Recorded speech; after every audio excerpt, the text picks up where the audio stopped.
என்னுடைய பிளானுக்கு தகுந்த மாதிரி அவங்களுடைய வேலை திறமையை கொண்டு வரணும். அவங்கள வந்து ஒரு கப்பலை சுற்றி வந்த மாதிரி நீங்கள் சுற்றி வர வச்சுருக்கீங்க.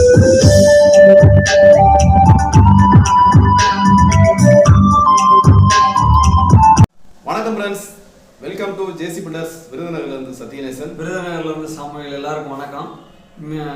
சொல்லிடலாமா? சொல்லிடுவோம். நீண்ட இடைவெளி ஆகிப்போச்சு. ஆமாம், நீண்ட இடைவெளி ஆயிடுச்சு. கிட்டத்தட்ட பார்த்தீங்கன்னா ஒரு 2 மாதங்கள் இருக்கும்னு நான் நினைக்கிறேன்.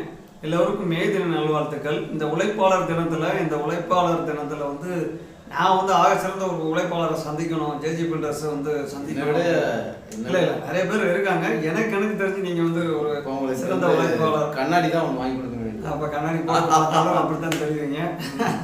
இருந்தாலும் இவர் வெளியூர் பயணமாக போயிடுறாருங்க. இவர் பிடிக்க முடியல. விருதுநகரில் பார்த்தீங்கன்னா ஜேஜி பில்டர்ஸ் அப்படின்னா பயணப்பட்டுக்கிட்டே தான் இருக்காரு. சரி, இன்னைக்கு மே தினம், இன்னைக்கு வந்து இந்த பதிவை கொடுத்தே ஆகணுன்ற ஒரு கட்டாயத்தில் ஃபோன் போட்டு கேட்டேன், என்ன வரவா அப்படின்னு. நான் வந்து விருதுநகரில் இருக்கேன்றதுனால எனக்கு வந்து பிரச்சனையும் கிடையாது. இவர் வந்து கொத்தனார் இல்லையா, திடீர்னு பார்த்தா ராமநாதபுரத்தில் இருக்கேன்றாரு, திருச்சூழியில் ஒரு வேலைன்றாரு, ராஜபாளையத்தில் வேலை, எல்லாமே வீடியோவில் தான் இப்போ நான் பார்த்துக்கிட்டு இருக்கேன். உள்ளூரில் இருந்தோம். சரி, இன்னைக்கு நான் வந்து விருதுநகரில் நீங்கள் இருப்பீங்களான்னு நேரத்தையே ஃபோன் போட்டு கேட்டேன். ஆமாங்க, நான் இன்னைக்கு வீட்டில் தான் இருக்கேன் அப்படின்னாரு. சரி, எனக்கு கிடைச்ச தருணத்தை இந்த வீடியோ பதிவு காண்டி இவர் நான் நேரில் சந்திக்க வந்திருக்கேன். வணக்கம். வணக்கம் வணக்கம். இப்போ தான் வந்து நம்ம வந்து உள்ளே போகிறோம். ஆமாம், எல்லாருக்கும் மே தின தொழிலாளர் தின வாழ்த்துக்களை சொல்லிடுவோம். ஆமாம், எல்லாருக்கும் மே தின நல்வாழ்த்துக்கள், உழைப்பாளர் தின நல்வாழ்த்துக்கள், தொழிலாளர் தின நல்வாழ்த்துக்கள். தொழிலாளர் தான் எப்படி வச்சுக்கலாம். ஆமாம், அனைவருக்கும். அதாவது எல்லாருமே வந்து உழைப்பாளிக தான். எல்லாமே. அதாவது ஒரு விஷயம் கொடுத்துருந்தார் ஒரு வீடியோவில், கல் உடைக்கிறதுல இருந்து கம்ப்யூட்டர் வரைக்கும் அருமையான வார்த்தை. எல்லாமே உலகத்துல உள்ள எல்லாமே தொழில் தான். ஆமாங்க. இப்ப எல்லாருமே உழைப்பாளிக தான். ஏதாவது ஒரு வேலையை செய்யறோம். எனக்கு இப்போ வந்து மேஸ்திரி வேலை பாக்குறேன்னா, அண்ணன் வந்து கடையில் வேலை, நான் வந்து டீ கடையில் இருக்கேன், அந்த வேலையை பார்த்துட்டு இருக்காரு. அப்போ அவர் அதுல உழைக்கிறாரு. இன்னொரு பார்த்தீங்கன்னா பெயிண்டர் இருக்காங்க, அவர் வந்து அவருடைய வேலையில உழைக்கிறாரு. அடுத்து டீச்சர் இருக்காங்க, அவங்களும் உழைக்கிறாங்க, கடினமா உழைக்கிறாங்க, எழுதுறாங்க, கையை கூட தூக்க முடியாம கையெல்லாம் வலிக்குதுன்னு சொல்லி நிறைய பேர் சொல்லியிருக்காங்க. அப்போ ஒவ்வொரு ஃபீல்டுலையுமே வந்து உழைச்சிக்கிட்டு இருக்கிறாங்க. ஒருவேளை உட்காந்து பார்க்குற வேலையாக இருக்கலாம், நின்றுக்கிட்டு பார்க்குற வேலையாக இருக்கலாம், ஓடிட்டு பார்க்குற வேலையாக இருக்கலாம், வண்டி எடுத்துகிட்டு போகிற வேலையாக இருக்கலாம். அப்படிங்கும்போது எல்லாருமே உழைப்பாளிக தான். இந்த உழைப்பாளிகள் லீவு போட்டாங்க அப்படின்னா அந்த வேலை வந்து பெண்டிங் தான் கிடக்கும். இல்லைன்னா அது இன்னொரு உழைப்பாளி தான் கண்டிப்பாக செய்கிற மாதிரி இருக்கும். அதனால வந்து உழைப்பாளிகளுக்காக தான் இந்த நாள் அப்படின்னு சொல்லி கொண்டு வந்துருக்காங்க. இந்த நாள் வந்து இந்த நாளை குறித்து என்ன சொல்கிறாங்க அப்படின்னா, முதல்ல வந்து டைம் கிடையாது, இவ்வளோ நேரம் வேலை பார்க்கணும் அப்படிலாம் கணக்கு இல்லை, மணிக்கணக்காக வேலை பார்த்துட்டு இருப்பாங்க. அப்படிலாம் இருந்துச்சு காலத்தில். அந்த காலத்தில் வந்து அப்படின்னா ரொம்ப கொடுமையான நாட்களாக இருந்திருக்கு, வேலை வாங்கிட்டு இருக்காங்க. இந்த நாள் தான் வந்து இவ்வளோ நேரம் தான் வேலை பார்க்கணும், 8 மணி நேரம் தான் வேலை பார்க்கணும் அப்படிங்கிற கொண்டு வந்த நாள் தான் இந்த நாள். ஆமாம், சரி, ஓகே. சரி, இப்போ விஷயத்துக்குள்ளே வருவோம். இப்போ என்ன அப்படின்னு பார்த்தீங்கன்னா, இவர் வெளியூர் பயணம்லாம் போகிறாரு. நீங்கள் வெளியூர் பயணங்கள் போகிறீங்க. ஆமாம். பொதுவாக ஒரு வீடு கட்டுறது வந்து சாதாரண விஷயம் கிடையாது. நான் ஏற்கனவே கேட்குற கேள்வி தான். ஒவ்வொரு இடத்துலையும் போனீங்க அப்படின்னீங்கன்னா, நீங்கள் வந்து வெளியூர் வேலையில் வந்து ஒரு திட்டமிடல் வச்சுருப்பீங்க. இந்த வீடு வந்து கட்டடம் இப்படி தான் வரணும் அப்படின்னு. இந்த கட்டடத்துக்குள்ளே வந்து ஒவ்வொரு பெயிண்டர்ஸாக இருக்கட்டும், வேறு கொத்தனார் கையாளாக இருக்கட்டும், இல்லை ஆசாரி வேலை, கார்பெண்டராக இருக்கட்டும், பிளம்பராக இருக்கட்டும், எல்லாரையும் கொண்டு வந்து அந்த மையப்புள்ளியில் எப்படி உட்கார வைக்கிறீங்க? உங்களுக்கு உங்கள் திட்டமிடலுக்குள்ளே அவங்க சரியாக வர்றதுக்கான முயற்சிகள் எப்படி எடுக்கிறீங்க? அவங்க எப்படி அதில் சரியாக வர்றாங்க? ஓகே, சரியாக வர்றதுக்கு காரணம் வந்து நான் சரியாக இருக்கிறதுனால அவங்களுக்குரிய எந்த ஒரு அவங்களுக்கு கொடுக்க வேண்டியதெல்லாம் நம்ம கொடுத்துட்றோம். சரியா? அவங்களுக்கும் எனக்கு ஒரு சரியான ஒரு அண்டர்ஸ்டாண்டிங், ஒரு கம்யூனிகேஷன் இருக்குது. அதனால வந்து யாருமே பார்த்தீங்கன்னா நம்ம நடந்துக்கிறத பொறுத்து தான் இருக்குது நம்முடைய பழக்க வழக்கங்கள் எல்லாமே. நம்ம நல்லபடியாக நடந்துக்கிட்டோம் அப்படின்னா நல்லபடியாக ஆட்கள் நமக்கு வருவாங்க, இருப்பாங்க.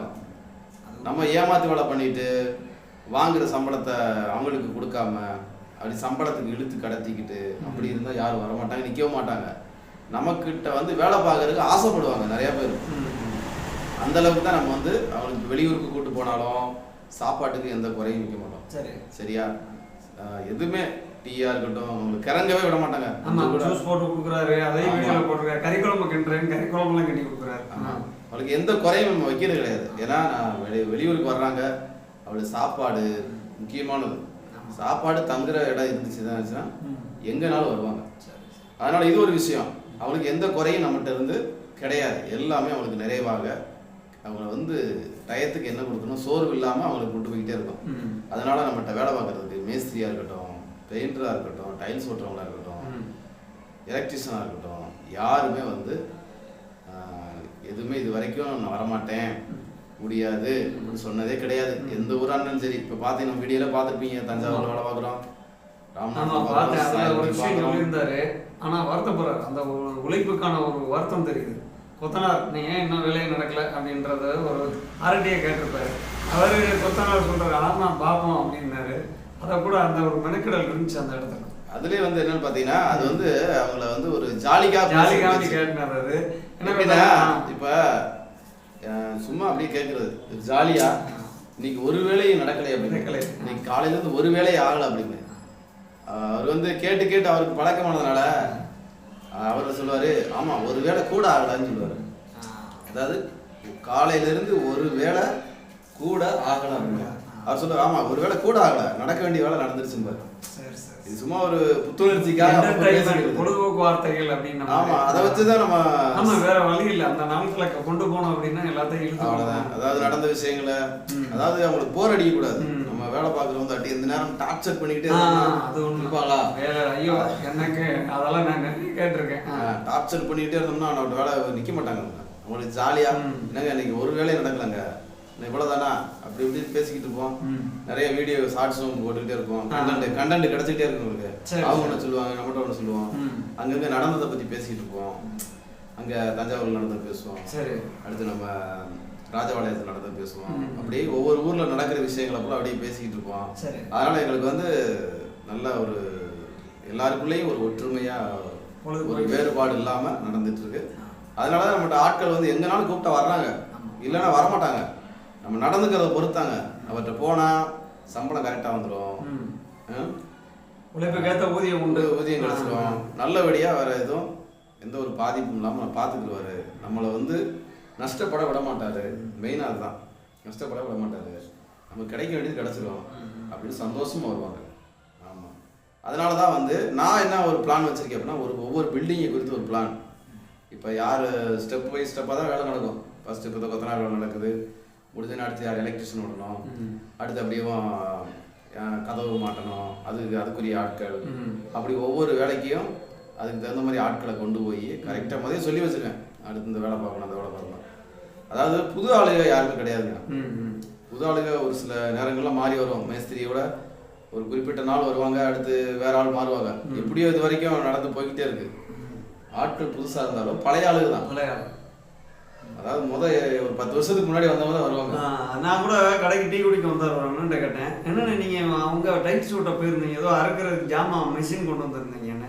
அவர் தாங்க எனக்கு வேலையை சொல்லி கொடுத்த குரு அப்படின்னாரு. சரி ரைட்டு. அப்போ சொல்லும் போதில் அது ஒரு சந்தோஷமா இருந்துச்சு. பரவாயில்ல அப்படின்னு. அவர் என்ன கேட்டார், நீங்கள் அவர் கூட வீடியோலாம் போட்டிருக்கீங்க அப்படின்னு. ஆமாங்க, அவர் வெளியூர் போயிடுறாரு, திரும்ப அவரை பார்க்கவே முடியல அப்படின்னு. அதனால வந்து ஒன்றும் பிரச்சனை இல்லைங்க, எல்லாமே நல்லபடியாக போய்கிட்டு இருக்கு.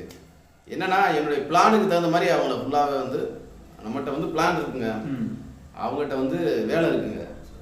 சரியா, அவங்ககிட்ட வேலை திறமை இருக்கு, என்கிட்ட பிளான் இருக்கு. சரி சரியா, என்னுடைய பிளானுக்கு தகுந்த மாதிரி அவங்களுடைய வேலை திறமையை கொண்டு வரணும். அவங்கள வந்து ஒரு கப்பலை சுற்றி வந்த மாதிரி நீங்கள் சுற்றி வர வச்சுருக்கீங்க. நீங்கள் அதான் இதை செய்யணும் அப்படின்னு அவங்க செஞ்சிருவாங்க. அதை சரியாக செஞ்சுருக்காங்களாங்கிற மட்டும் நம்ம பார்த்தா போதும். சரி சரி சரியா, ஓகே. அதனால் ஒன்றும் பிரச்சனை நல்லபடியாக போயிட்டு இருக்கு. ஓகே, உங்களுக்கும் கட்டுமானம் சம்மந்தப்பட்ட கேள்விகள் சந்தேகங்கள் எதுவாக இருந்தாலும் தொடர்பு கொள்ளுங்கள். நம்ம தொடர்ந்து வழங்கிக்கிட்டே இருக்கிறோம். நிறைய லாங்கில் தான், சென்னை போன்ற ரொம்ப லாங்கில் தான் கூப்பிட்டுக்கிட்டு இருக்காங்க. அது ஒரு ஸ்கொயர் ஃபீட் ஏரியா அதிகமாக இருந்தால் செய்யலாம். ஒரு 1000 ஸ்கொயர் ஃபீட் 2000 ஸ்கொயர் ஃபீட்டில் வேலைகள் வந்தால் பண்ணலாம். சும்மா ஸ்மால் பட்ஜெட் வீடு, சீட்டு வீடு, இந்த மாதிரி இடத்துக்கு வந்து இங்கேருந்து அங்கே போனோம் அப்படின்னா செலவுகள் ரொம்ப ரொம்ப அதிகம். அதனால வர முடியல. ஒருவேளை நீங்கள் ஸ்கொயர் ஃபீட் அதிகமாக கொடுத்தீங்கன்னா கண்டிப்பாக வந்து பார்த்துக்குவோம். வேறு எதுவும் டவுட் இருந்துச்சுன்னா கமெண்ட்ல தெரியப்படுத்துங்க. மீண்டும் அடுத்த வீடியோவில் சந்திப்போம். நன்றி.